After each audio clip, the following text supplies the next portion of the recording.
Result जब 10-11 बज गया नहीं आया तो हम लोगों ने कहा मजाक तो नहीं है ये सब चीजें। 7-8 महीने का समय है, क्या सही रणनीति होनी चाहिए 2026 के प्रीलिम्स के एग्जाम के लिए? तो ये भी पता चलते रहे केवल घटना चक्र से अगर बाहर से क्वेश्चन आता है तो आप उसमें उलझे नहीं। टॉपिक सभी में होते हैं, क्वेश्चन उन्हीं से बनते हैं।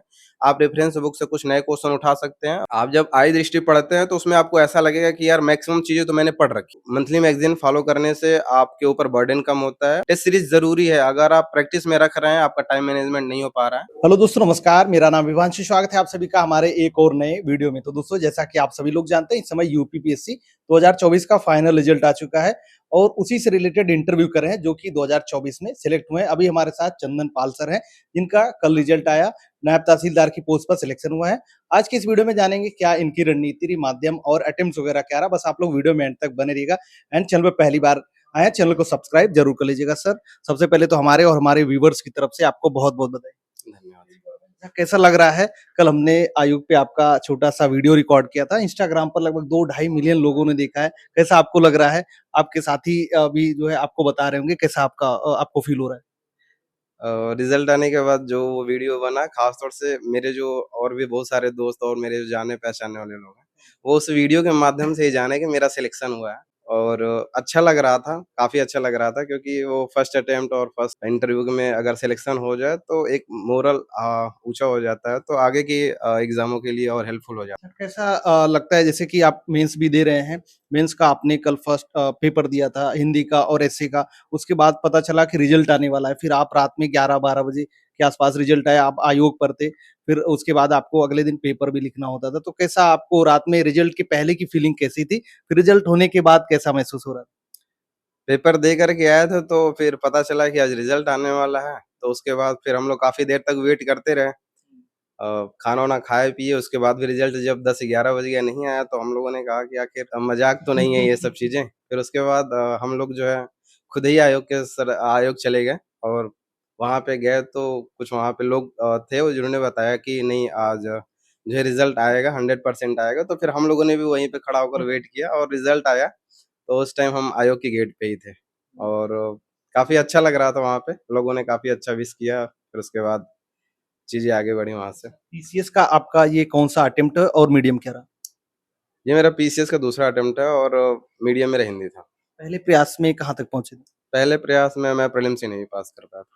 कब से आपने पीसीएस की तैयारी स्टार्ट की? क्या इसके पहले भी किसी और एग्ज़ाम की तैयारी कर रहे थे या फिर डायरेक्ट पीसीएस की तरफ आए? इससे पहले हम वन डे एग्ज़ामिनेशन की तैयारी करते थे। दरअसल जो भी एग्ज़ाम मिलते थे वो मैं देता था कि सिलेक्शन हो जाए। लेकिन भागीदारी भवन जाने के पश्चात फिर वहाँ से एक यू टर्न आया, एक तरीके से कहें। वहाँ पे लोगों को देखकर मोटिवेट हुए और हम भी इन्हीं क्षेत्रों में जो है पढ़ाई किए और फाइनली रिज़ल्ट हो गया हमारा। सर, कब से मतलब कब गए भागीदारी भवन? कब स वहाँ जॉइन किए? 2024 में हम लोग गए थे भागीदारी भवन में। पढ़ाई वगैरह कैसी होती है? थोड़ा उसके बारे में बताएँगे? पढ़ाई वगैरह वहाँ पे काफ़ी अच्छी है और फैसिलिटीज़ भी आपको काफ़ी अच्छी मिलती हैं और वहाँ पे आपको रहकर लगता है कि आप ऑफ़िसर हैं और उसी माहौल में आपको वहाँ पे ढाला जाता है। काफ़ी चीज़ें वहाँ पे सरकार के द्वारा अच्छी चीज़ें प्रोवाइड कराए जा रहे हैं, जो मुझे लगता है कि और भी लड़कों को इनसे इंस्पायर होकर के वहाँ पे जाना चाहिए और सफलता सुनिश्चित करनी चाहिए। अच्छा, मीडियम आपका हिंदी है। जी, अच्छा, मेरा आपको लगता है कि हिंदी और इंग्लिश मीडियम का कोई डिफरेंस आपको पीसीएस के एग्ज़ाम में दिखता है कुछ? अ, प्रीलिम्स और मेंस के बेस पे? नहीं, अब तो मुझे नहीं लगता कि और हिंदी और इंग्लिश में बहुत ज़्यादा डिफ़रेंस रह गया है, क्योंकि कंटेंट दोनों भाषा में अवेलेबल है। हुँ। तो बस यही है कि एक रणनीति सही हो और थोड़ा-सा माहौल सही हो, ग्रुप सही हो, तो चीज़ें कम टाइम में भी बेहतर तरीके से की जा सकती हैं। अच्छा, क्या आप बताना चाहेंगे 2026 का जो प्रीलिम्स का एग्ज़ाम है वो दिसंबर में है, तो क्या स्ट्रैटेजी छात्रों को फ़ॉलो करनी चाहिए? क्या आपको लगता है, आपके हिसाब से क्या सही रणनीति होनी चाहिए? क्योंकि अभी 7-8 महीने का समय है, क्या सही रणनीति होनी चाहिए 2026 के प्रीलिम्स के एग्ज़ाम के लिए? वर्तमान समय में तो मेरे हिसाब से आप जो अभी आगे के मंथ्स हैं, अप्रैल, मई, जून, जुलाई, अगस्त तक आप आराम से अपना मेंस की तैयारी कीजिए, क्योंकि मेंस से ही सिलेक्शन दिलाता है। उसके बाद आप 2-3 महीने प्रॉपर प्रीलिम्स के लिए फ़ोकस हो सकते हैं और इन मेंस के दौरान भी जब आप प्रिपरेशन कर रहे हो, तो मंथली मैगज़ीन ज़रूर फ़ॉलो कीजिए, क्योंकि आयोग जो है लास्ट के 1 ईयर का करंट अफ़ेयर पूछता है ज़्यादातर। तो मंथली मैगज़ीन फ़ॉलो करने से आपके ऊपर बर्डन कम होता है और आप चीज़ों को सही तरीके से समझ पाते हो और उसको एग्जाम में भी रिप्रेजेंट कर पाते हैं। तो सोर्स क्या होना चाहिए, मतलब बुक्स पढ़नी चाहिए या कि आपको लगता है नहीं प्रीलिम्स के लिए कोई कोचिंग वगैरह या पीडीएफ्स वगैरह का कुछ यूज करना चाहिए? अगर कोई कोचिंग लेना चाहता हो तो वो कोचिंग ले सकता है, कोई उसमें वो नहीं है। लेकिन अगर वो केवल सोर्स पे भरोसा करता है तो जहाँ तक हमने किया था वो घटना चक्र की बुक्स को मैंने कई बार जो है पढ़ा और उन्हीं क्वेश्चन को प्रैक्टिस किया और एक रेफरेंस बुक रखा हुआ था हर विषयों के लिए और उसको मैं पढ़ता था और उन्हीं को प्रैक्टिस करता तो था। क्या रेफरेंस बुक जब आप पढ़ते थे, पहले रेफरेंस बुक पढ़ते थे या क्वेश्चन लगाते थे, जब क्वेश्चन फँसता था फिर आप रेफरेंस बुक उठाते थे? पहले तो मैंने रेफरेंस बुक ही पढ़ा था, उसके बाद मैंने पूरे के पूरे क्वेश्चन लगाए थे। उसमें से बहुत सारे क्वेश्चन ऐसे थे जो ईज़िली सॉल्व हो जाते हैं।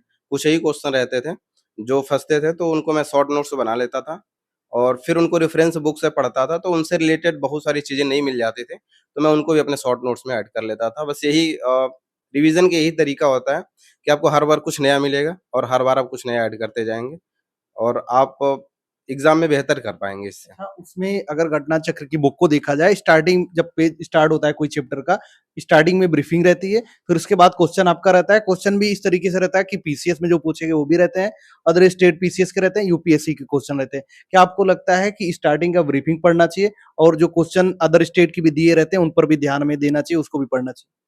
अदर स्टेट के भी क्वेश्चन पढ़ने चाहिए क्योंकि आयोग के पास जो क्वेश्चन होते हैं वो उन्हीं से बनते हैं। तो वो हो सकता है हूबहू क्वेश्चन देखने को मिल जाए, हो सकता है उनसे रिलेटेड क्वेश्चन देखने को मिल जाए, हो सकता है उसके जो ऑप्शन है उनसे भी क्वेश्चन देखने को मिल सकते हैं। उनका जो डिस्क्रिप्शन होता है, उनको भी अच्छे से पढ़ें, उनसे भी बहुत सारे क्वेश्चन बन जाते हैं। जहाँ तक मुझे पता है, घटना चक्र के जो पीवाईक्यू अच्छे से जो कर लेते हैं, तो आप लगभग 30 टू 40% काम वहीं पे कर लेते हैं। और उसके बाद आप रेफरेंस बुक और करंट का सहारा लीजिए और प्रीलिम्स हो जाएगा। रेफरेंस बुक का आप नाम बताना चाहेंगे जो पढ़ते थे आप? रेफरेंस बुक में लगभग सभी टॉपर्स वही बताते हैं और मैंने भी वही फॉलो किया था। आप फिर से आप बता दीजिए रिपीट। जैसे मॉडर्न हिस्ट्री के लिए आप स्पेक्ट्रम को फॉलो कर सकते हैं, पॉलिटी के लिए लोग लक्ष्मीकांत बताते हैं, मैंने भी लक्ष्मीकांत ही पढ़ी थी। और ज्योग्राफी के लिए जनरली लोग डी आर खुल्लर और माजिद हुसैन को फॉलो करते हैं, तो मैं भी किया था और उसके बाद उसके क्या अलावा आपको मैंने लगता नहीं कि वो ज़्यादा मोटी या बल्की हो जाती है पीसीएस एग्ज़ाम के लिए? अगर बल्कि तो है लेकिन ये है कि उसमें सारी चीज़ें नहीं पढ़नी होती, आप उनमें हाइलाइट कर करके उसको उसका एक तरीके से सार बना सकते हैं और पढ़ सकते हैं और इनके अलावा सर एनसीईआरटीज़ हैं, आप उनको फ़ॉलो कर सकते हैं। कौन-सी एनसीईआरटी आप पढ़ते थे? किस क्लास से लेकर किस क्लास तक की और सब्जेक्ट कौन-सा होता था उसमें?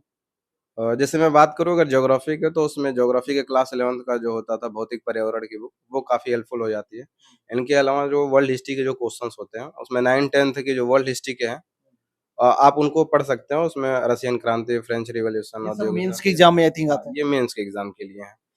तो आप जब रेफरेंस बुक पढ़ते हैं तो वो मेंस के लिए मेंस भी का याद हेल्पफुल हो होता है। जाता है। हाँ, ऐसा लोग कहते हैं कि प्रीलिम्स अलग पढ़ो, मेंस अलग पढ़ो, ऐसा होता नहीं है। दोनों की तैयारी एक साथ चलती है। आप प्रीलिम्स की चीज़ों को मेंस में यूटिलाइज़ कर लें, ये आपको जो है सिलेक्शन के लिए और आगे बढ़ा देती है। तो जैसे आपने मंथली मैगज़ीन की बात की तो कौन-सी मंथली मैगज़ीन आप फ़ॉलो करते थे? क्या आप सजेशन देना चाहेंगे किस तरीके से करंट अफ़ेयर की तैयारी हमारी होनी चाहिए? मैं जो करंट अफ़ेयर के लिए फ़ॉलो करता था, मैं उत्कर्ष के लिए वन लाइनर के लिए तो ख़ास तौर मैं वो उत्कर्ष को फ़ॉलो करता था। इनके अलावा मैं क्रॉनिकल मैगज़ीन को फ़ॉलो करता था, जो डिस्क्रिप्टिव भी देते थे और उसमें आप डाटा, फैक्ट्स, रिपोर्ट्स इन सब चीज़ों को बेहतर तरीके से उसमें दिया रहता था, तो हम उनको नोट भी कर लेते थे डाटा, ताकि उसको बार-बार रिवीज़न में रखे रहें, तो यही करते थे। क्रॉनिकल भी 2 आती है, एक पतली आती है, एक मोटी आती है, तो मतलब कौन-सा आप यूज़ करते थे? क्रॉनिकल भी मंथली आती है, वही पतली होती है अच्छा, और पतली जो मोट 40-50 वाली हाँ, जो आती है हाँ, वही। हाँ, वो 40 की आती है, तो वो मंथली ही फ़ॉलो करते थे हम। वो सफिशिएंट है मतलब मंथली कर लिया जाए उसके बाद ईयरली भी कुछ करना पड़ता है उसके अलावा? आप इन दोनों को पढ़ते रहेंगे तो फिर लास्ट में जब जाएँगे तो लोगों एक थोड़ा-सा भय हो जाता है कि लोग आय दृष्टि पढ़ रहे हैं, हम नहीं पढ़े। तो आप जब आय दृष्टि पढ़ते हैं तो उसमें आपको ऐसा लगेगा कि यार मैक्सिमम चीज़ें तो मैंने पढ़ रखी हैं। तो उसमें कुछ ही चीज़ें जो होंगी जो छूटी होंगी तो आप उनको रिवीज़न में रख तो सकते हैं। मतलब मंथली बैंकिंग पढ़ा जाए, लास्ट में फिर जो आई ईयरली वो कर सकते हैं। उसको आप 1-2 दिन में आराम से कर सकते हैं, जो ईयरली मैगज़ीन आता है। अगर आप मंथली कवर किए हैं तो 1-2 दिनों में आप आराम से कर सकते हैं। सीसेट के लिए कोई सजेशन आपका? सीसैट के लिए तो मैंने बहुत कुछ ख़ास तो नहीं किया था क्योंकि मेरा इंटर तक मैथमेटिकल बैकग्राउंड था, तो मुझे बहुत ज़्यादा प्रॉब्लम नहीं होती। तो वैसे मेरे जहाँ तक है आप अगर जो संप्रेषण एंड कौशल एंड संप्रेषण वाला जो पेपर होता है, आप उनका पीवाईक्यू अच्छे से प्रैक्टिस कर लीजिए और हिंदी और इंग्लिश के जो पैसेज और हिंदी के जो क्वेश्चन्स होते हैं, अगर आप मैथ और रीजनिंग बैकग्राउंड से नहीं हैं, तो आप इन पे रिलायबल हो सकते हैं और इन्हीं से पास हो सकते हैं, क्योंकि 33% ही पास करना होता है, तो आप पास हो सकते अच्छा, ओवरऑल अगर मेंस की आपकी स्ट्रेटजी की बात करें, तो क्या आपकी स्ट्रेटजी मेंस के लिए रहती है? हैं।